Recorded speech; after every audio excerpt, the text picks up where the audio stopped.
নমস্কার, SRM কিচেনে সকলকে স্বাগত। আজকে আমি চলে এসেছি চাপিলা মাছের টক রেসিপি নিয়ে। এই সামুদ্রিক মাছটির স্বাদ কিন্তু অসাধারণ, সে ভাজা হোক বা টক।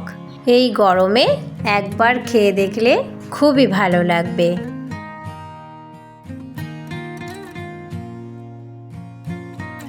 বাজার থেকে কিনে আনা মাছগুলোকে কেটে ধুয়ে পরিষ্কার করে নিয়েছি।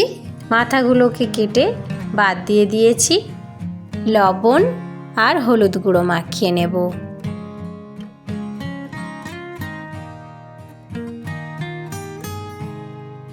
চাপিলা মাছের টক বানানোর জন্যে কাঁচা আম সরু সরু করে কেটে নিয়েছি। কড়াইতে সরিষার তেল ভালো করে গরম করে নিয়ে মাছগুলোকে ভেজে নেব।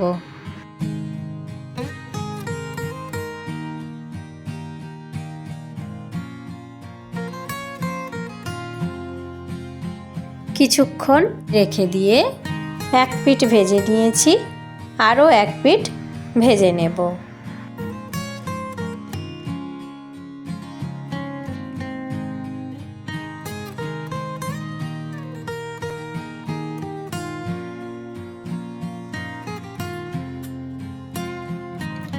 বাকি তেলের মধ্যে শুকনো লঙ্কা, তেজপাতা, 5 ফোড়ন, কালো সরিষার ফোড়ন দিয়ে দিলাম।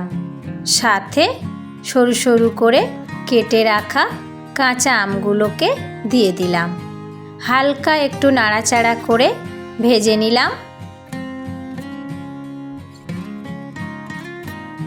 একটু হলুদ গুঁড়ো দিয়ে দিলাম।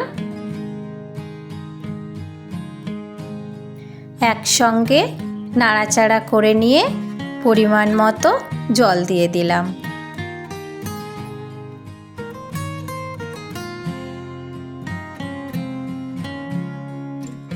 স্বাদ মতো লবণ,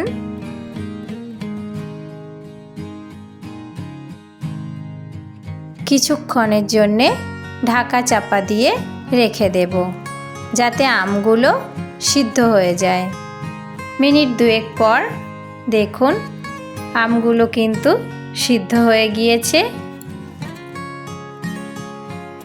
এর মধ্যেই ভেজে রাখা মাছগুলোকে দিয়ে দিলাম।